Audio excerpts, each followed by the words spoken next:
et tous les événements qui se passent en Israël, en espérant Bezrat Hashem que ce soit pour la tzlacha de nos chayalim et de tout le Ham Israël qui soit protégé. Amen Keni Ratson.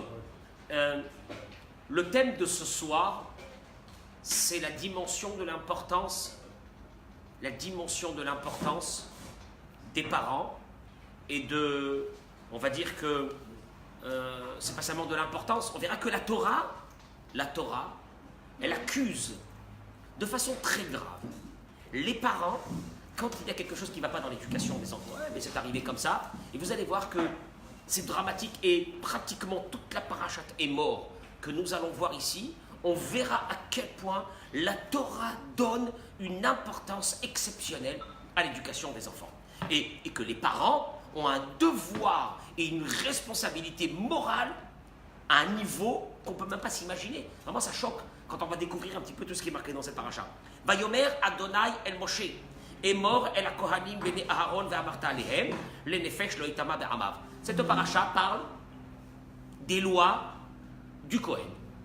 Interdiction de se rendre impur. Seul un Kohen normal a le droit de se rendre impur pour des gens qui sont très proches de lui. Qui, par exemple? Son père, sa mère, malheureusement, qui sont décédés, son frère, sa sœur qui n'est pas mariée, son fils, sa fille, et je crois que c'est tout, j'ai oublié personne. Parce que sa sœur qui n'est pas mariée. Voilà.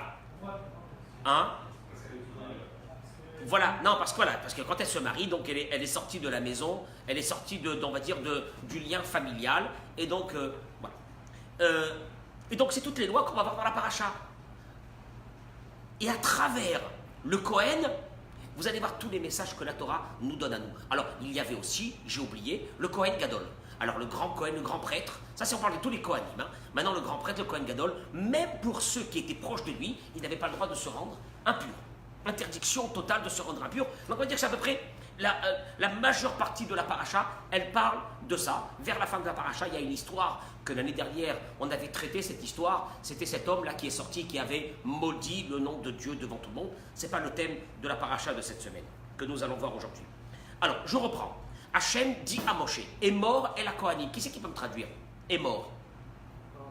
Est mort. Parle aux Kohanim. Béné Aharon, les enfants de Aharon. Kohanim, Béné Aharon.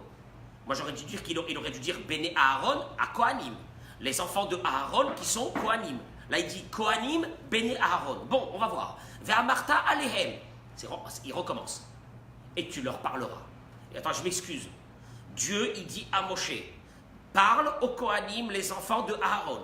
Ve'amarta alehem. Et tu leur parleras. Mais tu viens de me dire de leur parler. On est bien d'accord? Donc c'est quoi ce doublon-là du mot « parler » Et surtout que tout de suite je commence, parce que le Orach Chaim HaKadosh demande la question, il demande beaucoup de questions, mais l'une des questions qu'il demande le Orach Chaim HaKadosh, il dit « Pourquoi c'est marqué « est mort » Jamais, c'est rare quand on trouve dans la Torah le mot « parle », mais toujours on trouve le mot « daber » El Bene Israël.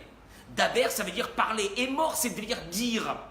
Dit au Kohanim, c'est un terme que la Torah, en principe, ne se sert pas souvent. Surtout quand le Moshe parle au Béné Israël, comment c'est marqué? Vaïdaber. C'est quoi Vaïdaber? Il a parlé. Akadosh Baruch Hu lui dit Daber el Béné Israël. Pourquoi le mot est mort? Alors, Daber veut dire quoi? Daber veut dire parler. Et mort veut dire quoi? Dire. Qu'est-ce que ça? C'est quoi cette. Pourquoi la Torah a choisi le mot de est mort? Et pas le choix.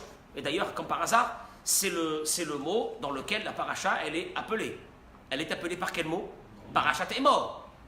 Tiens, c'est bizarre quand même. Et ce mot de est mort, c'est vrai qu'il interpelle, parce que c'est un terme que pour dire, en principe, dans la Torah, on dit le mot daber, mais pas le mot est mort. Et Orach Chaim HaKadosh rapporte les paroles du Midrash. Il les amène de façon assez bekitsour, mais ce Midrash, il se trouve dans le Tanchuma. Et le Midrash, il dit Machal et Mahadavar Domé. Tout de suite, le Midrash, il balance. Il dit, ça ressemble à quoi? Tu sais, c'est quoi l'histoire des Kohanim ici? Ça ressemble à quoi? Ça ressemble les tabach, Shayan Ichnas Viyotse les Betamelech. Imagine-toi un roi qui auditionne plusieurs cuisiniers, chefs cuisiniers qu'il va avoir dans son palais. Et voilà qu'il en choisit un. Puis il appelle et il lui dit Gozer ani alecha shelo tiret amet kol yamecha. Traduction. surtout, à l'époque, il y avait beaucoup d'animaux dans la rue. Il y avait beaucoup de cadavres d'animaux dans la rue. À l'époque, il n'y avait pas de voiture. Donc c'était quoi? On rencontrait des animaux, des chevaux, des ânes, etc. Maintenant, souvent, on trouvait un cadavre d'animal dans la rue. Et à l'époque, il n'y avait pas la mairie qui était là pour ramasser, etc., comme aujourd'hui. Il lui dit surtout ne touche pas à un cadavre d'un animal.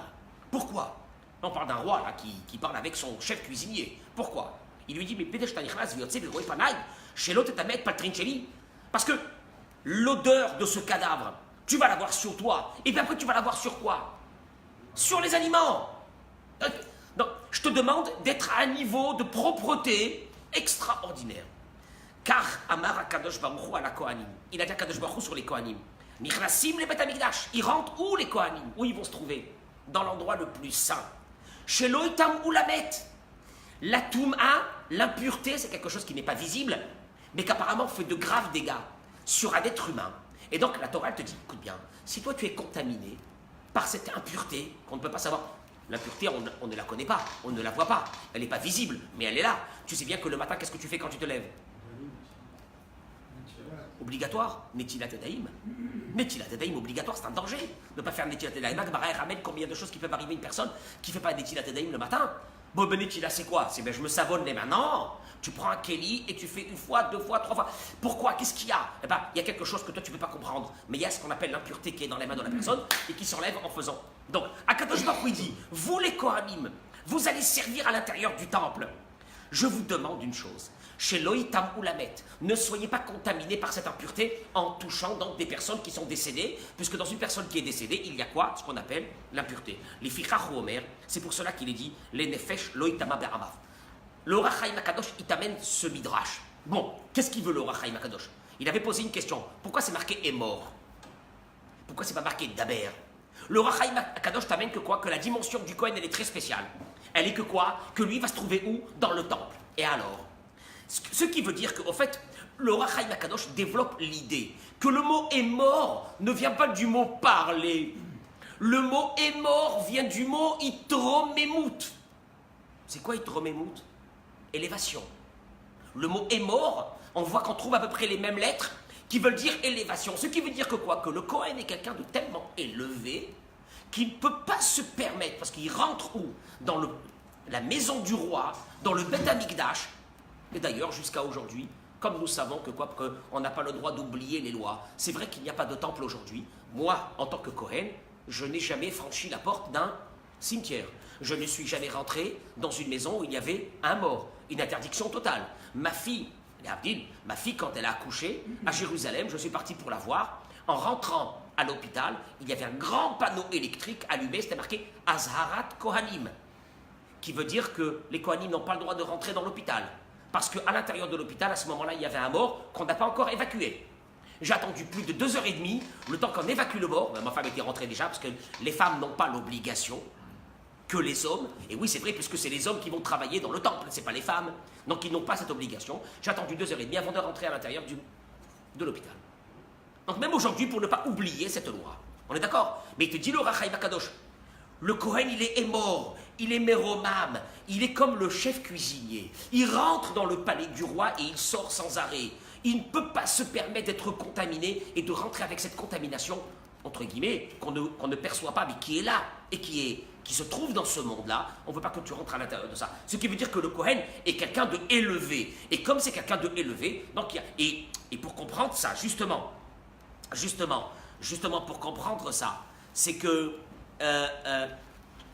oui, certainement. Quand une personne se trouve à un degré, plus elle est élevée à un degré, et plus elle a des obligations. Vous pouvez me donner je sais pas, un exemple de ça? Tu prends un chirurgien, tu prends un ministre. Un ministre, le jour où c'est qu'il devient ministre pour la première fois, il y a dans son cabinet des personnes qui sont responsables du protocole. Et ils vont lui expliquer qu'il ne peut plus parler comme il veut. Il ne peut plus s'habiller comme il veut. Il ne peut plus se retrouver dans des endroits où il n'a pas à se retrouver. On l'a vu en France, qu'est-ce que ça a coûté à un ministre parce qu'on l'a trouvé dans une boîte de nuit, etc. On est d'accord ou non? Non, il a un statut. Ah oui, ben oui, ah non, moi ça m'intéresse pas, moi, ça t'intéresse pas? En étant ministre, tu sais que quoi? Que tu es monté de degré, tu représentes quelque chose, donc là, le devoir que tu as sont, entre guillemets, ils sont conséquents par rapport à ton degré. On est bien d'accord? Donc c'est ce qui te dit le Rachaim Akadosh, est mort. Le Kohen est quelqu'un de très élevé. Et comme il est quelqu'un de très élevé, il a des obligations. D'ailleurs, le Baal Shem Tov, il ramène un verset dans Michelet. Tu peux comprendre cette idée? Avant d'arriver au thème que nous voulons voir, le Baal Shem Tov, il dit que Akadosh Baruch Hu, il dit au Béné Israël la chose suivante. Il dit comme ça au Béné Israël, dans le Pasuk Yudalef, dans le Perek Gimel, dans Michelet, Moussar Adonai Beni Altim'as, Ve'altakotz Betochato. Si je traduis, ça veut dire que ne jette pas le moussard. C'est quoi le moussard? La morale. Hachem, il parle. Il dit Hachem. Moussard Hachem, ça veut dire la morale de Dieu. Bénis mon fils. Altim'as. Si je traduis les mots, ne rejette pas. Qu'est-ce que ça veut dire ne rejette pas? Le Baal Shem Tov, il te dit, regarde, Akadosh Baruch Hu t'appelle comment? Son fils. Et il te dit Altim'as. Ça veut dire, qu'est-ce que ça veut dire Altim'as? Altim'as, ça veut dire ne rejette pas, ne sois pas dégoûté. Mais on peut le traduire d'une autre façon. Il dit le Baal Shem Tov, ne deviens pas dégoûtant. Tu sais pourquoi? Parce que tu es béni. Béni, ça veut dire mon fils. Ben, tu es mon fils. Ça veut dire que quand je me dis au Am Israël, au béni Israël, vous êtes à un degré élevé, vous avez des obligations qui correspondent par rapport à ça. Mais, ce qui veut dire que quoi? Il te dit, c'est ce qu'il te dit le Rachaim Akadosh. Il te dit que, alors oui, tu as une obligation d'éduquer les Kohanim par rapport à ça. Mais comment tu vas faire cette éducation? Écoutez-moi bien. Comment tu fais cette éducation? C'est en expliquant aux Kohanim que quoi? Qu'ils sont élevés. Tu me suis, David? Ce qui veut dire que la première des choses dans l'éducation, regardez comment les messages, parce que c'est des messages pour nous maintenant, c'est pas pour les Kohanim au temps du temple. Non, on n'a pas besoin de savoir ça. C'est pour nous. À partir de quel moment un enfant peut écouter? À partir de quel moment il peut y avoir ce qu'on appelle la base qui pourra te permettre de faire une éducation sur tes enfants dans la maison? Je t'explique tout de suite. Un père qui traite ses enfants de toutes les vulgarités et de gros mots, etc. Il n'y a aucun respect.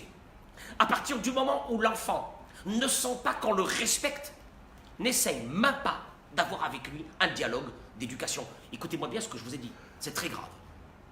C'est très grave. Je parle d'enfants même petits, mais surtout les adolescents. Un adolescent, tu sais à partir de quel moment tu pourras avoir une oreille qui va t'écouter. Tu sais à partir de quel moment tu auras cette oreille? C'est quand il a un respect de ta part. Et que de ce respect, il a envie encore de l'avoir demain. Et il a envie de l'avoir après-demain. Et il sait que pour avoir ce respect, parce que ce respect, Michael, qui ne veut pas être respecté? Qui ne kiffe pas le respect? Dis-moi. Tout le monde aime le respect. Donc, quand tu sais, quand ton fils, ou quand ta fille, elle sait que tu la respectes. Oui, un adolescent, ça se respecte. Ah oui. Un adolescent, à quel âge? C'est quoi l'adolescence? À quel âge? Hein? Bar mitzvah. Baruch haba, Baruch haba. 11-12 ans. Hein? 11-12 ans, c'est ton Aujourd'hui, 10 ans. Oui. 10-11 ans, aujourd'hui, c'est un adolescent. 10-11 ans. Pas chez une fille. Chez une fille, c'est un peu plus tard. Mais la rébellion chez un enfant, tu vas commencer à l'avoir entre 10 et 11 ans. Mais bien. Mais franche, tu vois, franche. Franche, hein, je ne ferai pas. Non, je ne le ferai pas. Je ne ferai pas. J'en ai plein de cas comme ça que je m'occupe. Je ne le ferai pas. Et le père, il vient, il dit, je comprends pas, il m'écoute pas, mais il est fou, mais qu'est-ce qui lui arrive? Je dis, bah, Saltov, l'adolescence. Et quand je prends l'enfant, je lui dis, dis-moi. Pardon, excusez-moi, ce dont vous parlez, c'est en France ou en Israël, de manière générale? Ah non, alors je parle ici, là-bas, c'est la même chose. Hein. Ah non, c'est la même chose. C'est la même chose. Moi, quand j'ai commencé à enseigner, il y a 20 et quelques, presque un demi-siècle, pas un demi-siècle, un quart de siècle, pardon, l'adolescence se faisait vers 18 ans, 17 ans, 18 ans. Non, on est très bas aujourd'hui. On est très bas par rapport à ça. Mais une chose est sûre, quand j'ai pris le petit, je lui dis, pourquoi tu as une crise comme ça avec tes parents? Pourquoi tu n'écoutes pas? Si ton père t'aurait parlé d'une autre façon, et il t'aurait respecté, il t'aurait fait du kavod, il s'est mis à sourire, il m'a dit, ah ouais. Je lui dis, c'est vrai que quand tu me parles à moi, tu me diras jamais non. Il me dit oui, parce que vous me respectez. Parce que il n'y a pas quelqu'un que tu respectes. Et là, il te dit, le Kohen, Dis-lui d'abord qui il est. Et Teromemoto, élève-le, il te dit Orachaim Akadosh. Est mort, ne veut pas dire au Kohen. Élève-le, montre-lui c'est quoi sa fonction. Quand tu prends ton fils et tu lui parles, tu dis mon fils, mais tu sais combien tu es important pour moi? Est-ce que tu sais combien j'espère te voir réussir dans la vie? Combien je serais fier si tu réussis? Et je sais que tu as des qualités dans telle et telle chose, mon fils, vas-y. C'est extraordinaire. Et quand un enfant, il fait quelque chose, mais une éducation, les gars, c'est pas sur des petits moments dans la semaine quand on a 5 minutes. L'éducation, c'est une HKA, c'est une, comment on appelle ça, un investissement de chaque instant, un investissement. Tu rentres le soir à la maison, est-ce que tu as fait ta part? Chaque soir d'investissement, qui commence par quoi? Par montrer à tes enfants combien tu les aimes et combien tu les respectes. Un enfant qui se sent respecté par ses parents, moi je peux vous dire une chose, moi-même, que j'ai vécu. On a eu avec nos parents une relation de beaucoup de respect et d'amitié. Même quand j'avais l'âge de 18-19 ans, et j'avais des copains à moi qui faisaient des petits... À l'époque, c'était des petites bêtises. C'était de prendre une voiture et d'aller faire un tour et de machin. Petits trucs. C'était pas des gros trucs. Hein. À l'époque, c'était pas des gros trucs. Qu'est-ce qu'on pouvait faire de toute façon? Et je pensais tout de suite, l'idée me venait. Qu'est-ce qu'il va dire mon père? S'il le savait, s'il apprend ce que je suis en train de faire maintenant. Elle était tellement pour moi épouvantable. Écoutez bien ce que je vous dis. Que je n'avais pas le courage de le faire. Je n'avais pas le courage de le faire. Zenora Ve'ayom. Et je l'ai fait avec mes élèves, la même chose. Je l'ai fait avec mes enfants, la même chose. Mes élèves, la première des choses, c'est que quand je rentrais dans une nouvelle classe d'adolescents, des malades, parce que c'est des malades, des adolescents. Ils sont très malades, les pauvres. Mais c'est pas de leur faute, hein, ils sont pas méchants. Ils sont malades. Quelqu'un qui est malade, il n'est pas méchant. C'est un adolescent. Son corps grandit. Il se sent des boutons, il est moche, il a l'air pas bien, il n'est pas bien dans sa peau, il comprend pas qu'est-ce qui lui arrive, il se met à avoir des angoisses de la vie, de l'avenir, etc. Et toi tu viens, et c'est comme ça que j'ai tissé ces liens, en leur donnant le kavod, en leur disant combien j'étais fier d'eux, en leur montrant combien je laissais de côté on va dire les faiblesses, et je mettais en exergue les qualités qu'il avait. J'avais devant moi une classe d'enfants qui attendait de moi simplement encore du respect, et encore que je les respecte, et encore que je leur montre de l'amour. J'ai jamais eu de problème.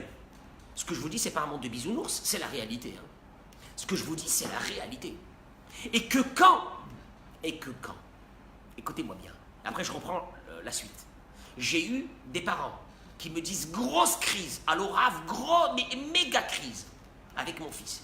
Il traîne avec de la racaille, il fait n'importe quoi, il ne veut pas terminer ses études, etc. Première des choses que je demande au père. C'était quoi vos relations avec votre papa à vous? Il me regarde bizarrement. Quel est le rapport? Je suis en train d'essayer de lui demander quelle relation qu'il avait lui avec son père. Mais il me parle de son fils là, je fais quoi là?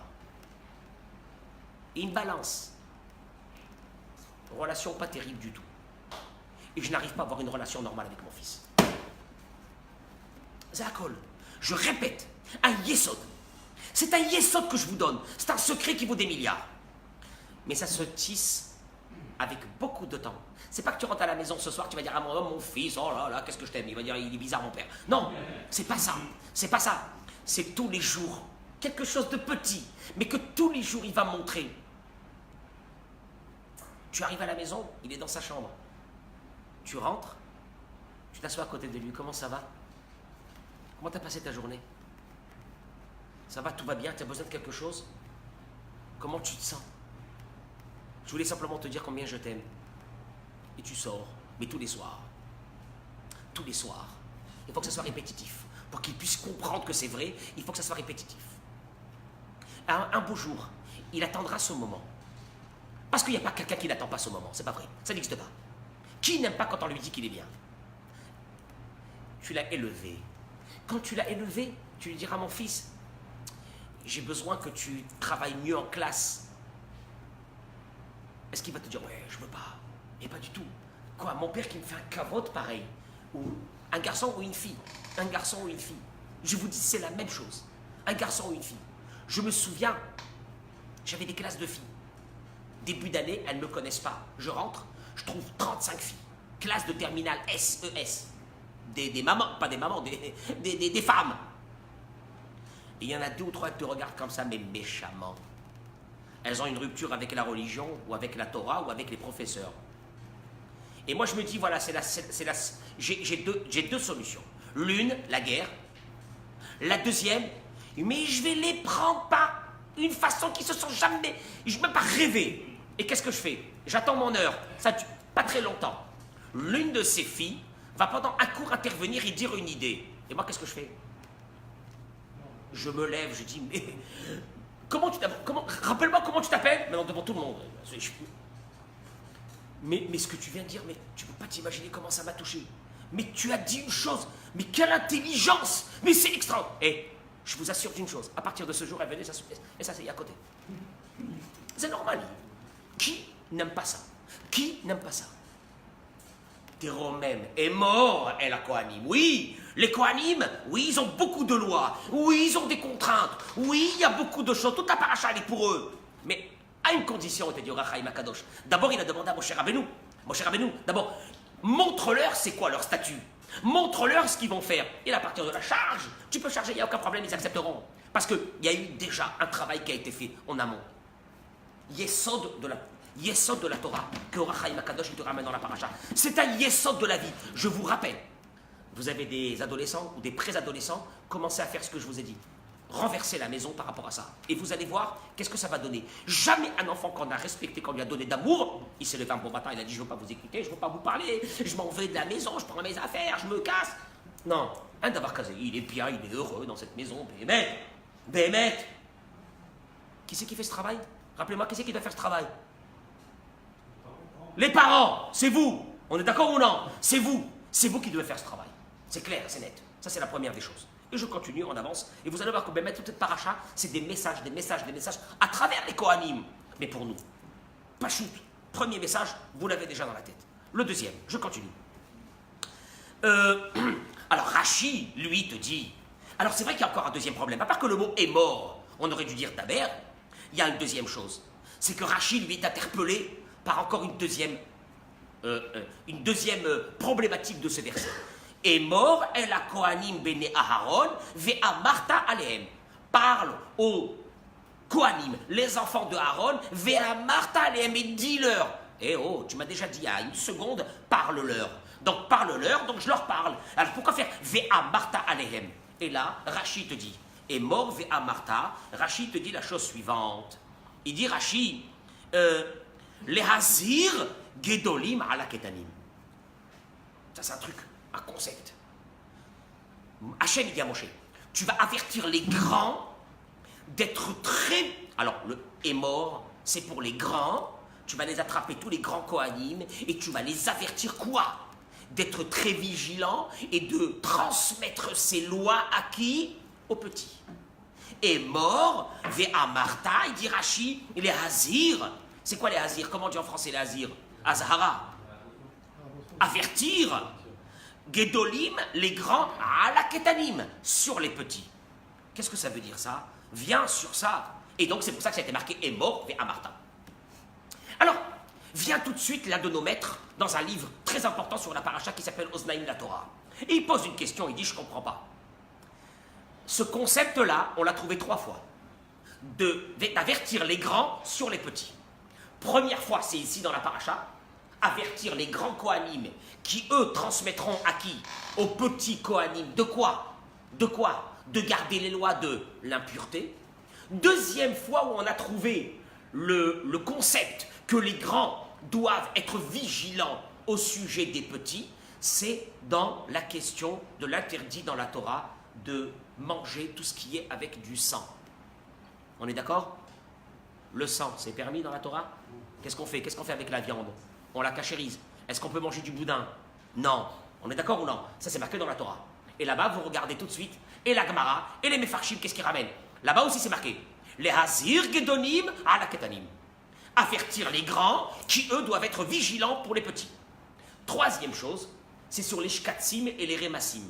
C'est quoi les Shkatsim et les Remassim? C'est les rampants, les crevettes, les crabes et les machins, et tout ce que vous voulez. Interdiction de manger. Là-bas aussi, c'est marqué comment? Kol nefesh mikem. Alors comment c'est marqué dans le pasuk? L'otochlum, vous ne les mangerez pas. Et là-bas aussi, c'est marqué tout de suite. Les hazir gedolim ala ketanim. Avertir les grands de faire très attention que les petits ne mangent pas des reptiles, etc. Mais il vient au Znaïm, la Torah dit, mais quand même c'est bizarre. Si c'est marqué 3 fois, on va dire l'obligation d'avertir que les grands soient très vigilants au sujet des petits, mais une seule fois c'est marqué le mot est mort, Ve'amarta, c'est ici dans la paracha de cette semaine. Je répète, au sujet des reptiles qui sont interdits, c'est marqué l'otochelum, vous ne les mangerez pas. Et là-bas, Rashi ramène tout de suite les mots du Midrash que quoi? Le mot l'otochelum, vous ne les mangerez pas, c'est venu pour dire aux grands d'être vigilants au sujet des petits. Est-ce que c'est marqué là-bas le mot est mort ve'amarta? C'est pas marqué. Le seul endroit où c'est marqué est mort ve'amarta et que ce mot de est mort ve'amarta, tu diras, est symbole de que les grands doivent avertir, être vigilants sur les petits, c'est seulement dans la paracha de cette semaine au sujet du Kohen. Et pourquoi? Encore une fois, la Torah aurait pu dire simplement est mort et la Kohanim, tu diras au Kohanim. Et la Rashi peut ramener son idée que est mort veut dire quoi? Que les grands doivent être vigilants sur les petits. Mais Rashi se sert des deux mots, est mort et de Ve'amarta, et il prend les deux mots et il dit, voilà la symbolique, que les grands doivent avertir les petits. Mais cette idée, on l'a retrouvée dans les reptiles, cette idée, on l'a retrouvée dans le sang, et là-bas, il n'est pas marqué est mort Ve'amarta. Alors qu'est-ce qu'il y a de spécial chez les Kohanim? Alors regardez qu'est-ce qu'il dit. Il dit un yesod, encore une fois, une base dans la vie sur l'éducation des enfants. Il dit la chose suivante aux Znaïm la Torah. Il y a deux, on peut appeler ça des canaux, pour construire l'éducation d'un enfant. Il y a deux, on a besoin de ces deux canaux. On a besoin de ces deux fils conducteurs pour éduquer les enfants. Il y en a deux, il n'y en a pas 50, il y en a deux. Le premier, il explique très long, je vous le fais ça en très court. Le premier, il dit, c'est les parents et les éducateurs à l'école. Oui, c'est vrai, certainement. Les parents, ils ont un devoir à la maison d'éduquer, et puis ce devoir continue où? Dans une école qui correspond. On est d'accord ou non? Ça, c'est le premier. Bien sûr que si à la maison, tu vas dire à tes enfants qu'il faut garder Shabbat, manger kasher, faire les mitzvot, mettre les tefilines, faire la prière tous les jours 3 fois, ne pas dire du lachon hara, etc. dans ta maison. Mais qu'après ton fils, tu l'envoies dans une école où le message de la maison ne continue pas encore, c'est une problématique. C'est une grosse problématique. Pourquoi? Parce qu'il se retrouve tout de suite quoi? Confronté à quoi? À une contradiction. C'est tout. Bon, alors la Torah te dit, alors qu'est-ce qu'elle te dit la Torah? Ok, donc à la maison, tu dois mettre quoi? Double bouchée. Si tu n'as pas réussi à trouver une école qui correspond à tes idées à toi, au moins que dans la maison, il faut qu'il y ait quoi? Une vraie éducation.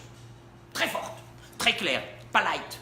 Pas qu'elle soit light. Si elle est light à la maison et dehors, il n'y a pas grand-chose, tu as terminé avec l'éducation des enfants. Donc, ou bien, toi, tu fais ton éducation à la maison de façon ce que tu peux, mais après tu le mets dans une école où ces valeurs-là, on continue à lui développer ces valeurs. Bon, alors, voilà, là tu es dans un cercle qui est, voilà, c'est assez bien fermé, cette histoire. Il te dit, ça c'est le premier canal. Le premier canal, c'est les parents et l'école. Mais deuxième, et c'est ça le plus important, le deuxième, c'est l'environnement où il se trouve. Les voisins, les amis, les gens dehors, en bas, dans le quartier. Très compliqué. Oui, bien sûr que dans ce cas-là aussi, c'est les hazir gdolim alaktanim. Oui, dans ce cas aussi, il faut qu'il y ait à la maison une éducation très franche. À combien elle va marcher? Si tu habites dans un endroit, toi dans ta maison, tu mets des valeurs à ton fils, des valeurs de travail, des valeurs de faire attention à ne pas vivre dans un système de motarot. Motarot, ça veut dire de surconsommation à outrance. Toi, tu mets ces valeurs à la maison. Mais le problème, c'est que quand il descend en bas, qu'est-ce qu'il voit? En bas de la maison, la piscine, aucune sniout, les hommes et les femmes, les marques, les bagnoles, comment ça marche. Comment ça marche? C'est compliqué. Comment ça marche? C'est un gros problème. Alors toi, tu vas être en train de te casser la tête à la maison, mais d'un autre côté, il y a ce deuxième canal, et ce deuxième canal, il est déterminant pour la vie d'un enfant aussi. L'endroit où tu habites, les gens que tu fréquentes, l'enfant, lui, il entend à la maison des valeurs, mais il sort dehors, il n'y a pas de valeur.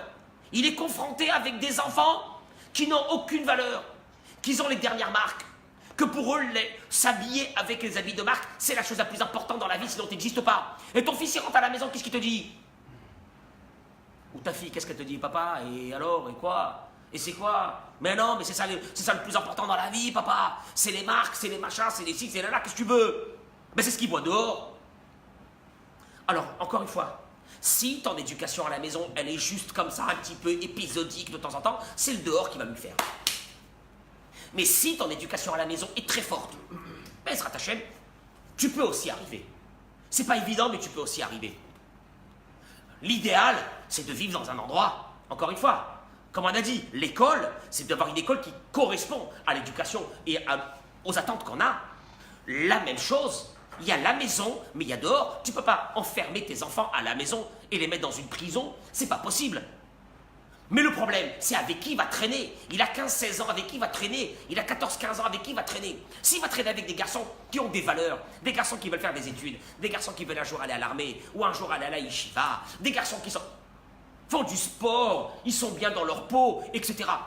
Oui, alors là, il est influencé par de bonnes choses qu'il a déjà entendues à la maison, et plus ce qu'il a dehors. Mais si dehors, il tombe avec une jeunesse aujourd'hui, qui vont fumer tous du shit, ou des trucs comme ça, qu'est-ce que tu vas faire avec ton fils?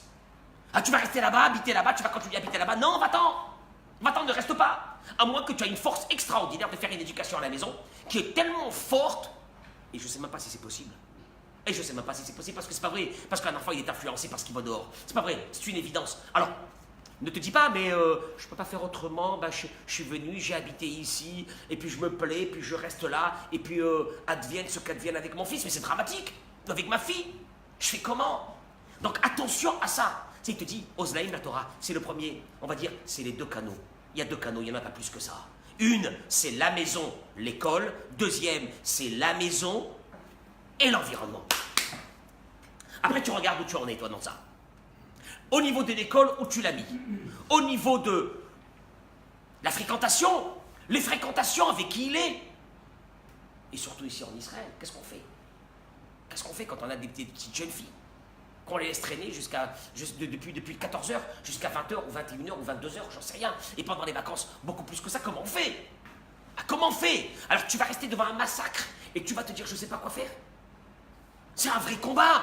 Alors change d'endroit, viens habiter ici, dans le vieux Polek, j'en sais rien moi. Où c'est qu'il n'y a personne? Il n'y a personne. Eh ben, il n'y a personne. Ou j'en sais rien, ou à Kirat Sharon, dans un coin là-bas, tranquille, il n'y a personne.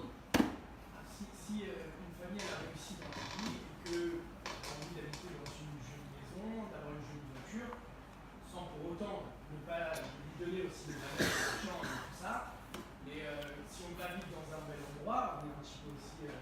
Alors, je vais t'expliquer une chose. Est-ce qu'on est obligé de se restreindre justement par rapport à l'argent? Le Pele Yoetz, c'est une très bonne question. Le Pele Yoetz, dommage que tu n'étais pas là ce matin, mais on a fait un cours sur ça. Le Pele Yoetz, un des grands maîtres qui était vivant en 1700 et quelques, un grand kabbaliste. Il a fait un livre extraordinaire. Et il marque une chose. Il te dit de profiter de la vie, la Torah t'a jamais interdit. Si tu as les moyens, elle t'a jamais interdit. Il y a juste un petit danger, qu'il faut faire très attention à ça. C'est qu'à partir du moment, comme ça il dit, à partir du moment où ton standing est devenu très haut, le danger se présente que si la roue elle tourne, tu feras tout pour rester à ce standing. Et c'est là le pire des dangers. Il parle de ça, je te le dis en 2 mots, mais si tu étais là ce matin, tu aurais entendu, c'est terrible. Il parle de ça. Si tu as réussi, essaye de rester, c'est pas que de te priver, c'est pas ça, mais n'en fais pas du matériel l'essentiel de la vie. Puisque on a vu que dans la Gemara, il y avait un rave qui s'appelait Rabbeinu Akadosh, Rabbi Yehuda Nassi. La Gemara dit que même les légumes qui n'étaient pas de saison, il les avait sur sa table. C'est pas comme aujourd'hui qu'on a des avions qui nous amènent les avocats de Pérou en France, etc. Il n'y avait pas ça à l'époque. On n'avait que les légumes de saison. Lui, il était tellement riche que même les légumes qui n'étaient pas de saison, il les avait sur sa table. Et il les a mangés. Mais bien sûr qu'il les a mangés. Ah bah, il les a mangés, donc quoi? Il a kiffé. Mais Rabbi Yehuda Nassi, la Torah te dit, il a dit lui-même, il n'a jamais profité de tout ce qu'il avait. Qu'est-ce que ça veut dire? Il n'a pas profité. Il a mangé ou il n'a pas mangé? Il a mangé. Donc il a profité? Non. Il n'en a pas fait de ça une religion de profit, une religion de kiff, une religion de se vautrer dans des plaisirs. Il a mangé, c'était là, c'était bon, il a mangé cela, mais il n'en a pas fait de ça le centre de sa vie, parce qu'il avait les moyens, mais il n'a pas fait ça le centre de sa vie. Le centre de sa vie était la Torah.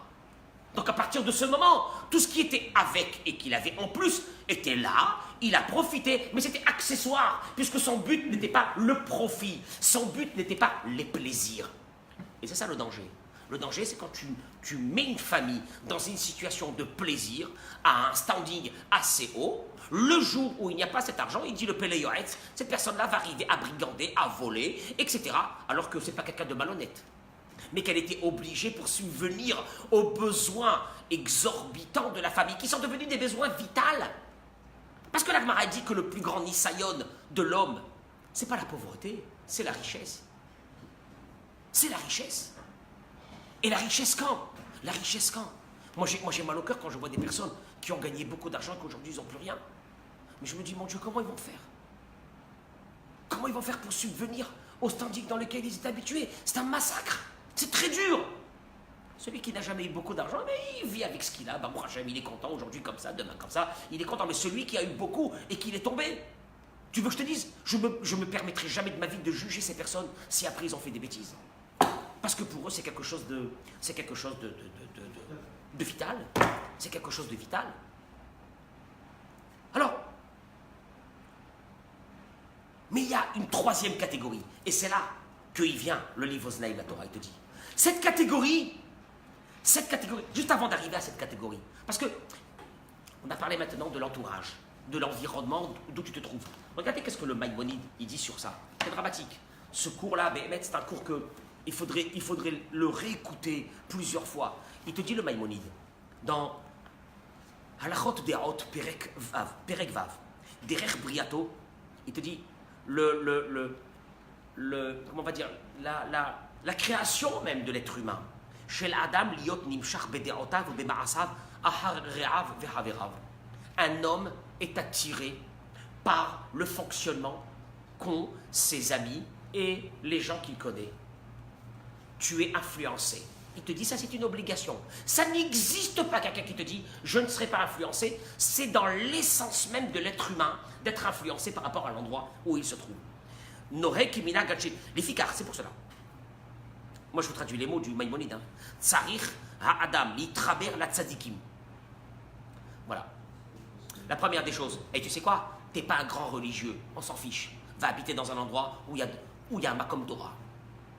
Et pourquoi? Mais c'est pas tellement moi. Je vais faire dans un Makom Torah.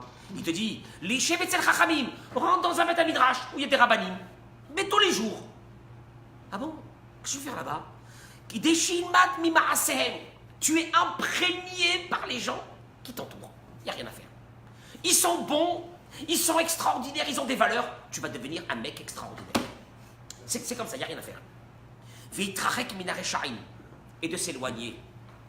De s'éloigner de ceux qui font des bêtises. Les personnes qui sont dans l'obscurité. Il n'y a rien à faire. Tu habites un bâtiment où la moitié des personnes se rencontrent une fois par semaine pour jouer au poker. Tu vas jouer au poker. Même si tu n'étais pas un joueur. C'est comme ça. Tu te trouves dans un bâtiment où il y a un cours de Torah une fois par semaine, ou 2 fois par semaine, ou 3 fois par semaine. Le soir, il y a un rabbin qui vient, il fait un cours de Torah. Et tu sais quoi? La première fois, tu vas leur dire qu'ils restent avec leur cours de Torah. La deuxième, la troisième et la cinquième, tu vas te retrouver dans le cours de Torah sans savoir comment. C'est une évidence. On est attiré par ce que nos amis font. Et Vechen, Imaya, il te dit, si tu habitais Bemdina dans un endroit, chez Minagotera Raïm, que les coutumes des gens n'est pas bonne,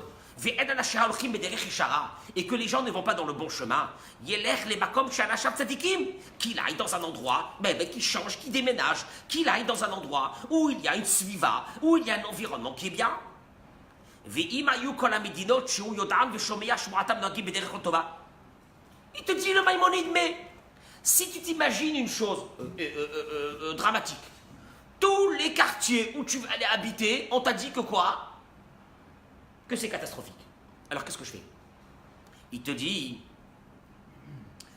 Yeshev levado yechidi. C'est une halakha qui te donne le Maïmonide. Habite seul, vis seul. Vis seul. Et si, et là, il te dit, et si tu es dans un endroit où les gens t'imposent leurs coutumes qui sont mauvaises, ils t'agressent par leur façon de vivre, et tu es obligé, et tu ne te sens pas bien quand tu es là-bas, parce que tu n'es pas comme eux, parce que tu vis pas comme eux, tu as l'air bizarre, parce qu'ils sont arrivés à un niveau de bêtise, et toi, ils te voient comme ça, ils disent, oh, il est triste. Oh, il est triste. Je sais pas, il est banal. Il est banal. Enfin, il a rien d'intéressant, ce mec. Et tu entends ça sur toi, et ça te touche. Il te dit, Yetzele me'arot, vela havavim, vela mitbarot. Va habiter dans le désert, il te dit. Pour qui il a dit ça, le Maïmonide? Il a dit ça pour nous.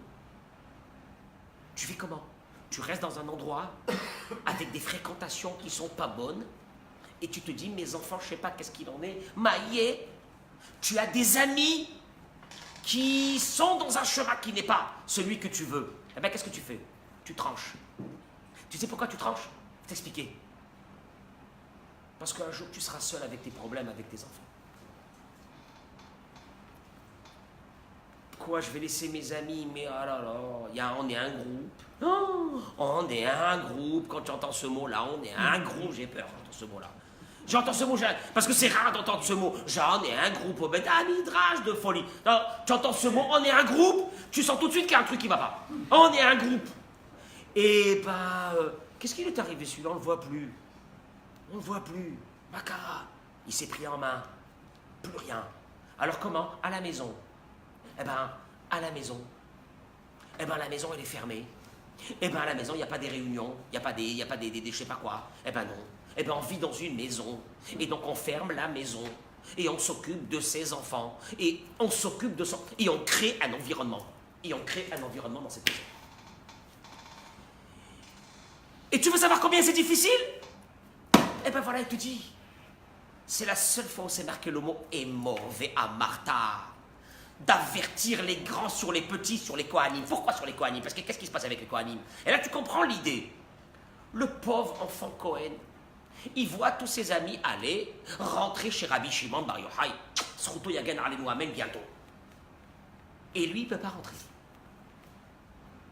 Il voit les amis rentrer, mais tout le monde est rabbanim, rentrer. Et là, il est confronté à quoi? Il est confronté à quoi? Il se dit, je ne comprends pas. D'un côté, tout le monde rentre. Et moi, je ne vais pas rentrer. Et là, la Torah, elle te dit, attention, attention, attention, attention. Sinon, on va perdre toutes les valeurs du Kohen. Quoi? Eh bien oui, tout le monde peut se marier avec une divorcée. Mais toi, Kohen, tu ne peux pas. La divorcée, c'est une femme qui est extraordinaire, au demeurant. Donc ça déquête. Mais la Torah te dit, Kohen, tu ne peux pas. Akadosh Baruch Hu, il a décidé comme ça. Ah, la Torah, elle te dit, Kohen, tu ne peux pas te marier avec une convertie. Ça déquête. Mais une femme extraordinaire, tu ne peux pas. Et le petit, le jeune Kohen, il dit, je ne comprends pas, mais tout le monde, même un grand rabbin, s'est marié avec une convertie. Pourquoi je ne peux pas me marier? Et là, tu comprends que la Torah te dit, regarde, alarme, il y a une alarme qui s'allume. C'est laquelle? C'est qu'il va y avoir une dichotomie entre ce qu'il vit à la maison et ce qu'il voit dehors. Mais le problème, c'est que ce qu'il voit dehors, c'est à l'unanimité contre lui.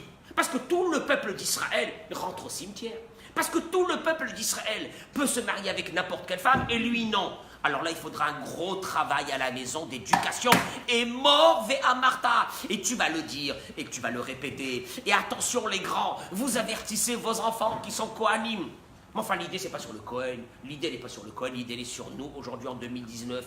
Tu fais quoi avec tes enfants? Voilà, l'idée, elle est là. L'idée, elle est là. C'est-à-dire, tu vois quand même une abstraction. Et alors, vous allez me dire, et si je peux pas le faire? Je suis fatigué, moi. Ah, je suis fatigué, j'en peux plus. J'ai la parnassa, j'ai mes soucis, j'ai mes machins. Est-ce que la Torah va te nommer responsable ou non? Voilà la vraie question. Ah, j'ai une tonne de soucis. J'ai une tonne de soucis. Qu'est-ce que tu veux de moi? Attends, déjà, je leur donne à manger tous les jours. Après le reste, je peux rien faire. Shabbat, je rentre à la maison, je m'affale. Je suis explosé. D'abord, j'ai bu un lechaïm de folie avec les copains. Je suis rentré à la maison, je suis défoncé, je dors. Vous pouvez pas me dire tranquille, je peux vivre un peu ou non? Quoi, une vie de chien, qu'est-ce que vous voulez de moi? Mais un bon matin, il se réveille, il trouve devant lui un zombie. Un enfant qu'il ne reconnaît plus. Une fille. C'est une réalité ce que je vous dis. C'est pas que je suis en train de voir broyer du noir. Alvaï si je broyais du noir. Alvaï, j'aurais bien voulu que c'est pas vrai tout ce que je dis.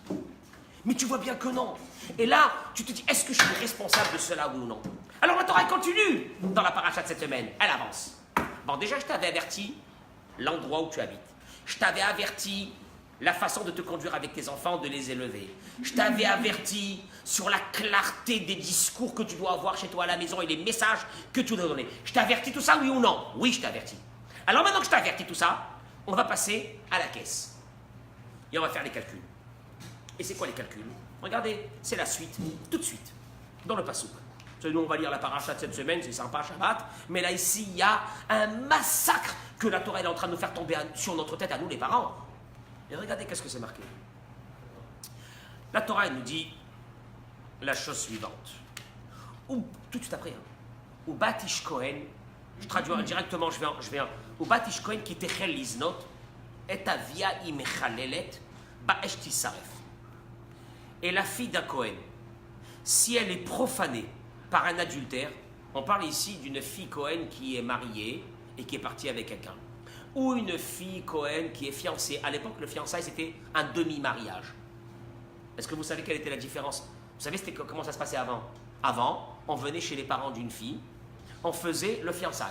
C'était quoi le fiançailles? C'est pas qu'on lui donnait une Rolex. C'était quoi les fiançailles? Je sais pas. Hein? Non! Il prenait une bague, il lui disait devant deux témoins, Ariad Mikou Deshet Libet Abarazok et Taproché Israël. C'est ce qu'on appelle les fiançailles aujourd'hui dans la Choupa. Eh oui! Et elle pouvait rester, puisque ça se faisait à l'époque jeune.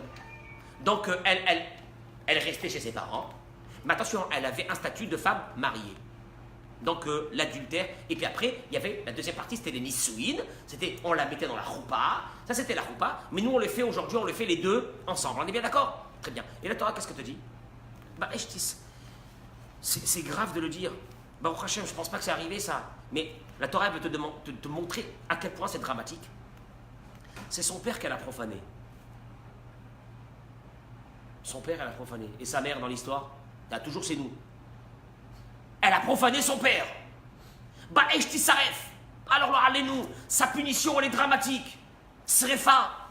Srefa, il y a plusieurs sortes de morts dans la Torah. Bah, au Hachem, c'est jamais arrivé, mais pour te donner un peu l'importance de cette erreur terrible, le Shlach Kadosh, il dit, tu sais pourquoi? Quel est le problème d'abord? Quel est le problème? La fille du... Dis-moi, pourquoi on attaque la fille du Kohen? Pourquoi on n'attaque pas n'importe quelle fille? Il vient le Shlach Kadosh et il te dit, je vais t'expliquer pourquoi. Parce que la fille du Kodesh, la fille du Kohen, pardon, c'est sa famille. C'est sa famille qu'elle met en jeu dans cette histoire. Qu'est-ce que ça veut dire? Il dit, regardez, dans Parashat Bechukotai, bientôt, il y a des klalotes, les malédictions, les malédictions, les malédictions.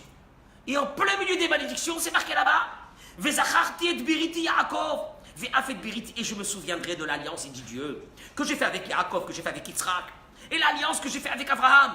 Et le Shlach Kadosh, il dit, tu sais pourquoi? En plein milieu des malédictions, c'est venu, je me souviendrai que vous avez un père qui s'appelle Abraham, un père qui s'appelle Yitzhak, un père qui s'appelle Yaakov. Il dit le Shlach Kadosh, qu'est-ce que c'est venu faire ça ici? Et le Maggid de Douvna, il donne un exemple extraordinaire. Il dit le Maggid de Douvna, deux jeunes qui ont été arrêtés. L'un, son père était quelqu'un de très honorable. Le deuxième, Laura Lénou, son père était un gros voyou. Ils ont été arrêtés pour une bêtise qu'ils ont fait. Le juge les prend les deux. Et il dit au fils qui venait de bonne famille, toi 2 mois de prison et toi 2 semaines de prison. L'autre il dit, attends, je comprends pas. Monsieur le juge, on était ensemble. Pourquoi 2 mois et 2 semaines? Il lui dit, mais parce que t'as pas compris une chose. Lui, son père, malheureux, il a vécu dans un environnement qui était néfaste et mauvais. Alors le pauvre, c'est normal que lui aujourd'hui se retrouve comme ça en bas. Mais toi, que tu viens d'une famille aussi bonne, comment est-ce que tu as pu arriver à une situation pareille? Toi, il faut qu'on te tape beaucoup plus que l'autre. Il dit le Shla Kadosh, la chose suivante. C'est que... c'est pour ça que la Torah te dit, malédiction de Parashat Bechukotai. Tu sais pourquoi? Parce que, n'oubliez pas, vous avez eu un père qui s'appelait comment? Avraham Avinu. Vous avez eu un père qui s'appelle Yitzhak. Vous avez eu un père qui s'appelle Yaakov. Ça veut dire qu'avec vous, je vais me conduire de façon terrible. La grandeur. Et là, la Torah te dit, tu comprends qu'est-ce qu'il y a avec cette fille de Cohen? Elle vient d'une famille qui est une famille de ce qu'on appelle ceux qui vont servir à Kadosh Baruch Hu. Comment elle a pu arriver à une situation? Mais regardez qu'est-ce que dit la Gemara sur ça. Elle t'a via Imechalelet. Elle a, comment dirais-je, elle t'a via son père. Comment c'est marqué? Elle a profané son père. Qui c'est qui peut me donner une définition? Qu'est-ce qu'elle a fait, cette fille? Cette fille, elle a fait une grosse bêtise. Mais son père, quel est le rapport avec son père? Quelle est l'histoire ici avec son père? Hein? En 2 mots, la Torah te dit que le père, il est responsable. On est bien d'accord? Le père est responsable. Pourquoi le père, il est responsable ici, dans cette histoire? Qu'est-ce qu'il a fait? Son éducation n'a pas suffi à ce qu'elle ne fasse pas la bêtise. Il n'est pas bien éduqué. Ça va. Regardez combien on est responsable. Il te dit le Sefer Oznaim, la Torah. Regarde. On commence avec le Kohen par les mariages interdits. Isha, Zona, Vachalala, Loïkar. Toutes les femmes qui ont eu des relations avec des goïms, avec des si, avec des là. La Torah te dit, pour le Kohen, ça ne marche pas. Ça veut dire que la Torah te dit, regarde bien. Il y a la première responsabilité que tu as, et c'est ça, l'histoire, c'est que la première responsabilité que tu as, elle est sur quoi? Elle est sur d'abord le choix. C'est dur de dire ça. Le choix de la femme. Le choix de la femme. La Torah te donne une obligation de faire attention. Cohen. Mais on parle de Cohen. Laissez le Cohen de côté. Laissez le Cohen de côté. Encore une fois, la Torah te donne une indication. Le choix. Toi, tu choisis une femme pour te marier. Tu vas aller choisir une femme qui a de bonnes midotes. Une femme qui a de la tsniout. Une femme qui a des qualités de cœur. Et c'est toi le responsable par rapport à ça, c'est le choix que tu vas faire par rapport à ça. Et la Torah le met sur l'homme, parce que tous ces interdits sont sur l'homme. Et regardez, vous allez me dire, ah bon, c'est vrai, la Gemara dans ma Sechet Sanhedrin, elle ramène une chose. Et ta vieille Mechalelet, la Gemara elle prend le principe de la parasha cette semaine.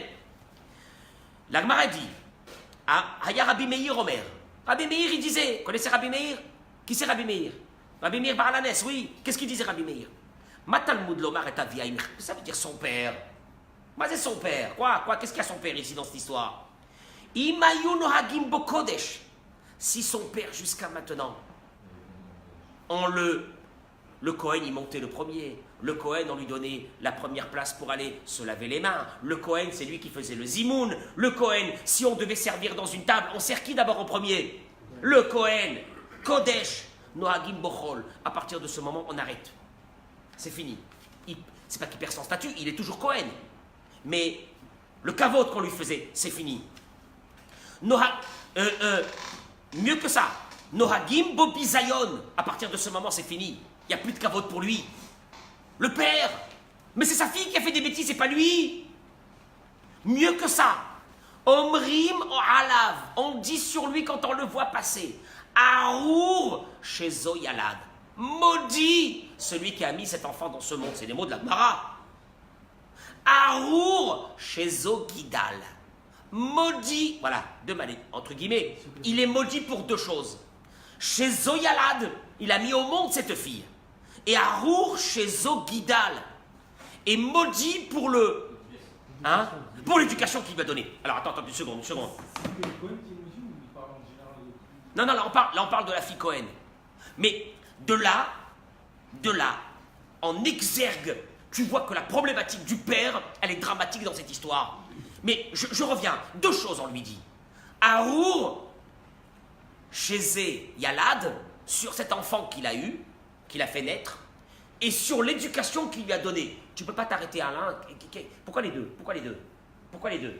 Maudit qu'il a mis au monde un enfant pareil. Mais maudit qu'il a fait grandir. Tu continues, tu mets le couteau dans la plaie, qu'est-ce que tu fais? Parce qu'en fait, il y a deux problématiques ici. Le premier problème qu'on demande au père, c'est le suivant. Arour chez Eyalad. Le choix de la femme. Il est possible que c'est le choix de la femme que tu as pris et que tu as eu qui va causer cela. Donc déjà, on te parle et on te dit une chose. Quand tu vas te marier, ou si tu es marié, le travail de la maman dans cette maison et de ses traits de caractère et de ses midotes et de la façon de se conduire est déterminant. Mais on dit au père, c'est toi qui es parti chercher cette femme-là. Donc Arour chez Eyalad. C'est terrible. Et la deuxième, il est possible qu'il a pris une femme très bien, qu'on est toujours négatif. Il a pris une femme très bien. Tous nos femmes sont des tzadékètes. Mais, péché de parler comme ça. Alors on lui dit, Arour chez Guidal. Donc c'est un problème de quoi? D'éducation. C'est un problème d'éducation. Et il n'y a rien à faire. Et il n'y a rien à faire. Sur ça, la Torah, elle te dit, ça vient de l'un ou ça vient de l'autre. Le Ramban, il te dit, le Ramban, il te dit une chose. Il te dit, Pen yeshbachem shoresh. Il y a un passage dans la Torah qui dit peut-être qu'il y a parmi vous de mauvaises racines, de personnes qui ont une racine, qui veut être détournée, qui veut se détourner du droit chemin. Et le Ramban, il dit parce qu'une mauvaise racine, une racine, ne regarde jamais la racine, regarde qu'est-ce qui va pousser de cette racine. Et quand la racine, elle est mauvaise, le reste qui va sortir après, c'est des conséquences simplement de cette racine. Ça veut dire que le départ de toi, homme, de ta femme, sont déterminants. Et la faute n'est pas sur l'enfant. La faute, elle est ou bien, le pédigré n'est pas bon, il y a quelque chose qui ne va pas. Deuxième, si même tu vas me dire que ta femme et le choix de ta femme est extraordinaire, Baruch Hashem, alors il y a une deuxième problématique, c'est celui de l'éducation.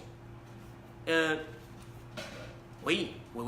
Ah oui, Avraham Avinu est parti chercher Rivka, il a envoyé Eliezer chercher Rivka. Rivka était une fille d'idolâtre, dans une maison d'idolâtrie. Mais il y avait là-bas, à l'intérieur, qu'est-ce qu'il y avait? Il y avait le chesed. Il y avait ce chesed. Ah oui, Avraham Avinu, lui ce qu'il veut, c'est des qualités de cœur. Et il a raison. D'ailleurs, la Gemara dit, c'est quoi les signes du peuple d'Israël? Rachmanim, Baishanim, Gomlech Hasadim, c'est le chesed, c'est la bonté. 3800 ans après, on a encore en nous les qualités d'Abraham Avinu. Oui, on a un devoir extraordinaire. C'est que nous-mêmes, dans nos midotes, on s'arrange pour que nos enfants vont être bons, mais se rattacher, mais nos petits-enfants. Et le deuxième, c'est aussi l'éducation. Dans Pirkei Avot, il est écrit que Rabban Yochanan ben Zakkai avait 5 élèves. Et il a donné sur chacun les qualités de chaque élève. Et quand il est arrivé à Rabbi Yoshua ben Hanania, qu'est-ce qu'il a dit? Ashrei Yolato. Il n'a pas donné une qualité qu'il était un grand hacham, qui gardait la Torah à l'intérieur de lui comme il a dit sur les autres. Heureux, celle qu'il a mis au monde. Maka, c'est quoi? Tout de suite le Barthénora, il ramène sur place dans la Mishnah, dans Pirkei Avot, dans le Perek Bet. Quand sa mère était enceinte de Rabbi Yoshua ben Hanania, il était d'une puissance extraordinaire cet homme-là. Mais sa mère, quand elle était enceinte, elle voyait des rabbanim passer et elle leur disait bénissez l'enfant qui est à l'intérieur de moi qui devienne un tzaddik. Au moment où c'est qu'il est né, il dit le Barthénoura. Qu'est-ce qu'elle faisait? Elle le mettait dans un berceau et elle l'amenait à la synagogue. Elle s'asseyait avec lui pour qu'il écoute la voix des rabbanim pendant qu'ils étudiaient.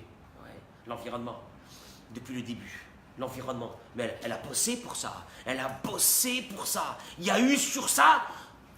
Parce que sinon on est responsable. Parce que tu ne peux pas mettre la faute sur quelqu'un d'autre.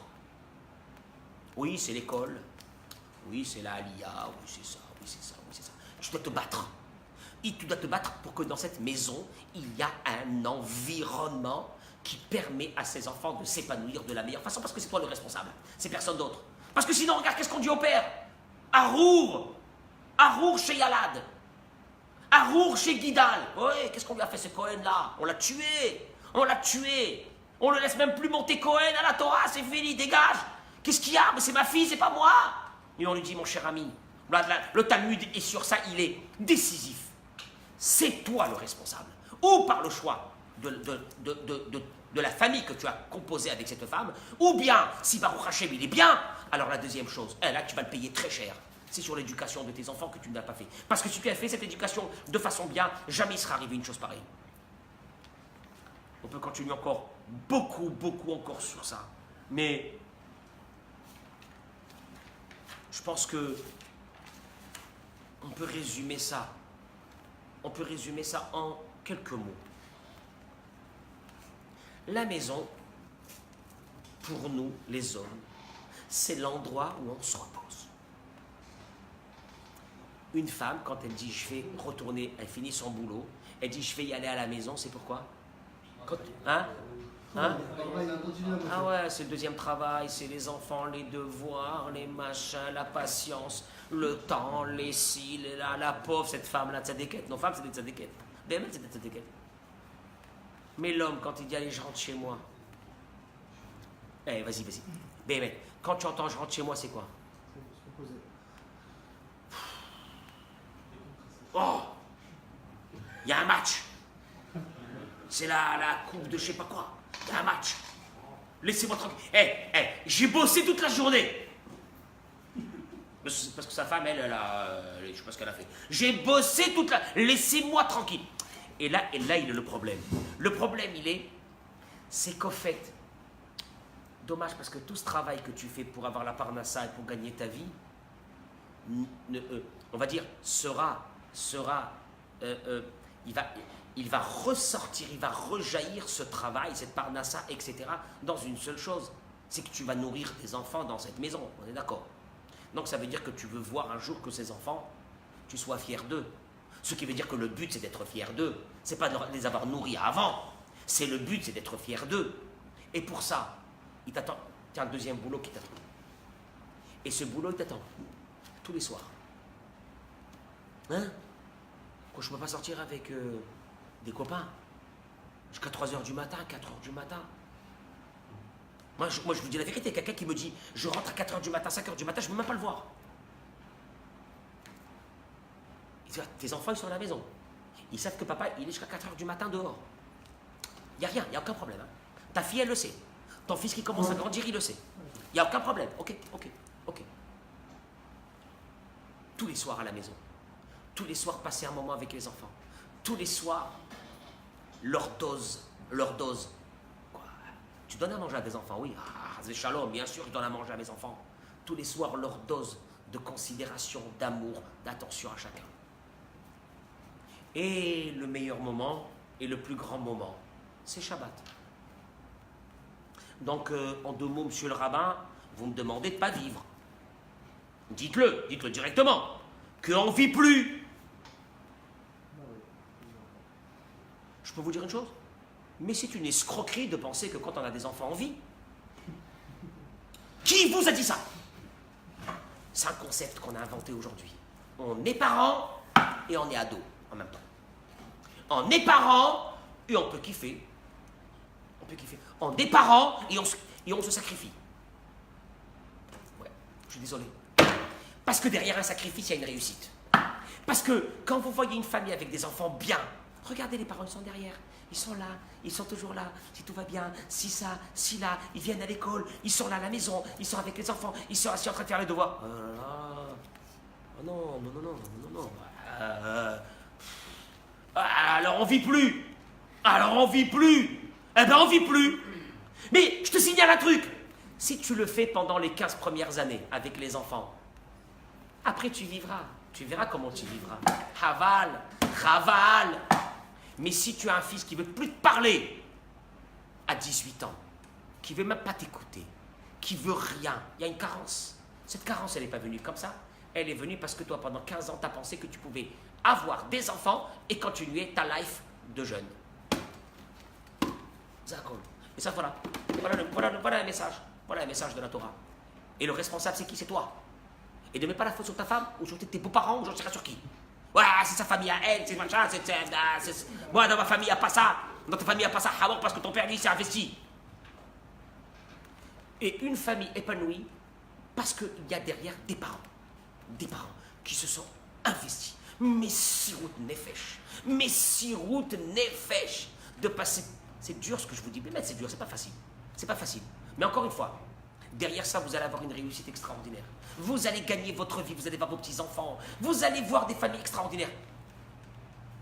On vit dans une époque où on veut avoir des enfants et profiter de la vie comme des jeunes. Ça a marché? Ça n'a pas marché. Ouais, alors il rentre à la maison, il n'était pas là la veille, il n'était pas là, sa femme lui a dit, il m'a rendu fou, paf, il attrape une mine, paf. Et ouais, je suis là, j'ai du coup, non. Hein? Qui c'est encore qui bouge ici? Ça, c'est l'éducation, ça? Mais t'es un fou. Tu n'as rien éduqué, tu n'éduques rien, tu verras. Et tu verras ta responsabilité. Et ta responsabilité dans la Torah, c'est celle-là. Elle est à toi. Et si on avait le temps, je vous aurais encore démontré comment la Torah, elle casse le père. Elle le détruit en miettes. Non, m'aspique pour ce soir.